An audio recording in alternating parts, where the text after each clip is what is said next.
अरे बाप रे, ये क्या, मित्सु वापस आ गया क्या?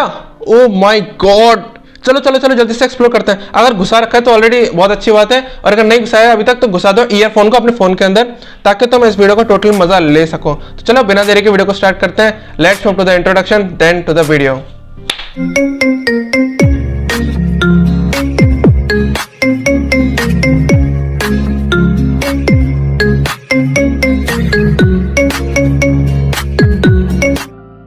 ये जो लड़का हम देख रहे हैं ना, ये एक्चुअली में सुमीरे को इस सीन के अंदर हनाको बोलता है, और सुमीरे भी इस लड़के को तोमिकारो कहती है। टू बी ऑनेस्ट, ये सीन सिंस टीवी में दिखाया जा रहा था, इसका मतलब है कि ये दोनों के दोनों सेट पर थे। सेट पर होने का साफ साफ मतलब एक ही है कि इन दोनों ने ऐसा नहीं है कि ये दोनों सामने मिले और एकदम से टेलीकास्ट कर दिया किसी सीन, बल्कि ये सीन पूरा का पूरा प्लान्ड था और इसके पीछे एक स्क्रिप्ट थी। जैसे कि एक मूवी बनाई जाती है, उसी तरह से सुमीरे भी इस मूवी के अंदर काम कर रही थी। इस लड़के को काफी लोग मित्सु कह देते हैं, या प्रोबेबली हो सकता है आप भी हो। मैं भी एक बार के लिए मेरे मन के अंदर 20 to 30% एक ख्याल आया था, बट उसके बाद मेरे माइंड में एक और फैक्ट आई। फैक्ट क्या थी कि देखो, एक एपिसोड और है जिसका नाम है नोबिता हो गया फेमस, हिंदी वर्जन के अंदर डोरेमोन का। इस एपिसोड के अंदर क्या होता है कि सुमीरे जो है नोबिता को अपना लॉकेट दिखाती है, जहाँ पे कि वो कहती है कि वो आज भी मित्सु का इंतजार कर रही है। अगर हम जापान के एनिमेज की तरफ जाते हैं तो वहां पर हमें ये पता पड़ता है कि वो जापान के जो एनिमेज हैं वो पूरी तरह से लॉजिकली डिजाइंड होती हैं, तो वहां पे और साइकोलॉजिकली भी डिजाइन करी जाती है। तो सोचने वाली बात है, जिस कंडीशन में वो थे, अगर जो साइकोलॉजिकली सोचे ना, तो वहां पे सुमीरे और नोबिता दोनों ही एक दूसरे से बिल्कुल झूठ नहीं बोलेंगे। वाई? बिकॉज सुमीरे आज तक अकेली बहुत ही कम रह पाती थी, और उसके अंदर ही एक चांस नोबिता के साथ उसे अकेले रहने का मिला था। तो उस कंडीशन में नोबिता और सुमीरे दोनों के दोनों जो भी बातें करेंगे वो लगभग सारी की सारी सच होंगी, और वहां पे मन की बातें सारी की सारी शेयर करी जाएंगी। ऑल्सो क्योंकि सुमीरे ने नोबिता को अपना लॉकेट दिखाया जिसके अंदर कि वो मित्सु का इंतजार कर रही थी, तो उसका मतलब साफ ये हो जाता है कि वो बात बहुत ज्यादा बड़ी थी और सुमीरे ने वो पूरी तरह से अपने मन की बात रख दी थी।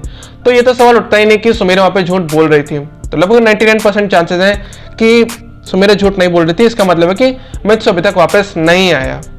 तो अगर नोबिता हो गया फेमस ये एपिसोड एवरीबॉडी चेंजेस बॉडी से पहले आता, चलिए थोड़ी देर के लिए अपन रख देते हैं कि नोबिता हो गया फेमस का नाम है एपिसोड पी और एवरीबॉडी चेंजेस एपिसोड का नाम है क्यू। तो अगर एपिसोड पी क्यू से पहले आ जाता, ओके, इसका मतलब होता कि हाँ पॉसिबिलिटी है कि मित्सु वापस आ गया है। लेकिन अगर एपिसोड नंबर क्यू पहले आ गया, यानी कि अगर एवरीबॉडी चेंजेस बॉडी एपिसोड पहले आ गया नोबिता मीट सुमीरे से, यानी कि नोबिता बन गया फेमस से, तो उसका मतलब साफ साफ ये हो जाता कि डोरेमोन के एल्गोरिदम्स गलत चल रहे हैं। अगर मैं आपको इजी वर्ड्स के अंदर समझाऊं कि अगर ये एपिसोड इस एपिसोड से पहले आ गया तो इसका मतलब हुआ कि सुमीरे ने मित्सु को गले लगाया और दूसरी तरफ वो बोल रही है कि अब वो अभी भी मित्सु का इंतजार कर रही है। तो इसका मतलब हो जाएगा कि या तो मित्सु को चीट कर रही है, या फिर डोरेमोन की जो एपिसोड की सीरीज है वो गलत तरीके से दिखाई जा रही है। तो ऑब्वियसली हम जानते हैं कि सुमीरे मित्सु को तो चीट करेगी नहीं। तो मतलब साफ हो जाता है कि मित्सु वापस तो आ गया, लेकिन उसने दिखा दिया कि नहीं आया वापस। तो इसका मतलब होता है टीवीएस एनिमेशन गलत दिखा रहे हैं। एंड ऑब्वियसली इतनी बड़ी बड़ी कंपनीज इतना गलत काम करती नहीं है। तो उन्होंने क्या करा कि इस एपिसोड को पहले एयर कर दिया। तो नोबिता हो गया फेमस एपिसोड पहले आ गया, और उसी की वजह से ये चांसेस बढ़ जाती हैं कि मित्सु वापस आ गया। बट टू बी ऑनेस्ट, परमैन के एनिमे के अंदर कहीं पर भी इसका जिक्र बिल्कुल भी नहीं है, ना ही डोरेमोन के एनिमे के अंदर इतना ज्यादा जिक्र है। डोरेमोन के अंदर काफी सारे प्लॉट होल्स हैं ऑलरेडी, तो उनके बारे में फिर कभी अपन डिस्कस करेंगे। लेकिन फिलहाल अपन को यही समझना होगा कि ये लड़का मित्सु हो भी सकता है और नहीं भी हो सकता। ज्यादा चांसेस है कि ये नहीं है, बिकॉज डोरेमोन के अंदर अगर आ भी गया होता वापस तो फ्यूचर में कभी ना कभी इसका जिक्र होता। परमैन इतनी छोटी एनिमे भी नहीं है कि उसके बारे में अगर डोरेमोन के अंदर भी जिक्र करो तो इतना कम जिक्र करा जाए। एंड ऑब्वियसली यार हम तो इतना ज्यादा दिमाग लगा लेते हैं, बट शिनी एनिमेशन कभी ना सोचेगी नहीं, उनके लिए तो केवल एक नॉर्मल एपिसोड होगा ना। तो अगर उनको परमैन की सीरीज आगे बढ़ानी होती तो मोस्ट प्रोबेबली हो सकता है कि वो परमैन के अंदर बढ़ाती, और अगर नहीं बढ़ाती तो डोरेमोन के अंदर बढ़ाती, तो एक अलग फेज बन जाता, जबकि फेज इसका नहीं बना। तो अगर अपन ये सोच रहे हैं कि यार इतने से सीन का मतलब हो जाएगा कि मित्सु वापस आ गया, तो मैं कहना चाहूंगा कि आप 80 to 90% गलत हो। बिकॉज यार इतनी बड़ी बात को कोई इतने छोटे तरीके से नहीं दिखाएगा। हाँ मैं जानता हूँ परमैन को डेड फ्रेंचाइजी बोला जाता है, बट टू बी ऑनेस्ट परमैन हमारे दिलों में तो जिंदा है ना।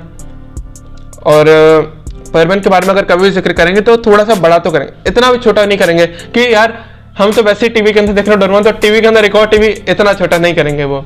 अगर ओटीटी प्लेटफॉर्म पर भी देखेंगे तो एक अलग जिक्र होएगा उसका। तो इसलिए मेरा मानना है कि ये लड़का मित्सुओ नहीं है। रीजन मैंने आपको बता दिया, बिकॉज पॉसिबिलिटी तो है बट ज़्यादा पॉसिबिलिटी है कि नहीं, बिकॉज इतना मतलब इतनी बड़ी बात इतने छोटे तरीके से ख़त्म नहीं करेंगे। तो ये मेरा ओपिनियन है कि ये लड़का मित्सुओ नहीं है।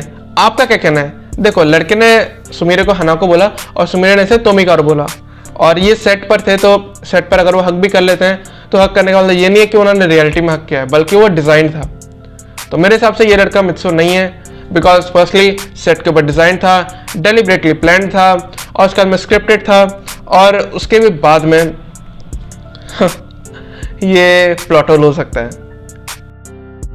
अरे अभी कहाँ जा रहे हो यार? रुको रुको रुको रुको रुको, एक चीज़ और मेन बात। काफ़ी लोग ये बोलते हैं कि ये पाकोस ट्रेजर वाली, मतलब जो पाकोस ट्रेजर जो था ना, व्हाट इज पाकोस ट्रेजर, ये जो आपको दिख रहा है, link in the description and I button also. So वहाँ पे क्या होता था ना कि उस एपिसोड के अंदर हमने देखा था कि पाको मित्सुओ को प्रपोज तो कर देती है और परमेन हाँ भी कर देता है, बट काफ़ी लोग क्या है उस सीन को इस सीन से रिलेट कर रहे हैं। तो मैं आपको बताना चाहूँगा कि देखो, वो सीन यहाँ पे हो सकता है बट इसके लिए भी कोई श्योरिटी नहीं है। वाई नहीं है? बिकॉज यार वहाँ के ऊपर कहीं पर भी कोई बीच नहीं दिखाया जाता कि आसपास कोई सा बीच है, तो हमें बिल्कुल भी नहीं कह सकते हैं कि ये वही बीच हो सकता है, बिकॉज वहाँ पे टोटल समुद्र दिखाया गया था। हो सकता है उसके बीच की अपीयरेंस थोड़ी सी अलग हो। ये जो सीन हमें दिख रहा है ना, ये उससे तो नहीं, लेकिन हाँ इस सीन से काफ़ी ज़्यादा मैच कर रहा है। तो इससे अपन कह सकते हैं, क्योंकि देखो सुमिरे भी वहाँ पे गई, इसका मतलब कुछ जगह को जानती थी, और जान दो वजह से सकती है। पहला या तो खुद जाए, या फिर दूसरा वो सेट के साथ में घूमते घूमते हो सकता है तब चली गई हो। तो ज़्यादा पॉसिबिलिटी है कि ये उस एपिसोड से लिया गया है, यानी कि नोबिता हो गया फेमस से। तो ये हो सकता है कि सीन वहाँ का हो, तो पॉसिबिलिटी कहीं कहीं भी नहीं है। काफ़ी लोग हो सकता है आपको एश्योरिटी दे दें, लेकिन मैं आपको बताना चाहूँगा कि अगर इसकी एश्योरिटी आप ले लेते हो तो उसके लिए कोई स्ट्रिक्ट प्रूफ होना चाहिए। आपको क्या लगता है कि मैं नहीं दे सकता था? मैं भी आपको अपनी बातों के अंदर घुमा के दे सकता था, लेकिन मैंने चाहा कि आपको प्योर रियल सच्चाई मिले। तो अब आपको क्या लगता है? तो प्लीज़ आप भी मुझे अपना कमेंट बताओ, मतलब जो आपको लगता है कि मैं सही बोल रहा हूँ गलत बोल रहा हूँ, तो please comment down your opinion. I will be always there for you. So मिलता है आपसे अगली लाइव स्ट्रीम या न्यू सेशन के अंदर। तो till then stay tuned to P for permanent planning. I am your boy live गर्मांचो। Good bye, take care, sayonara, and most importantly, keep watching Perman and have fun.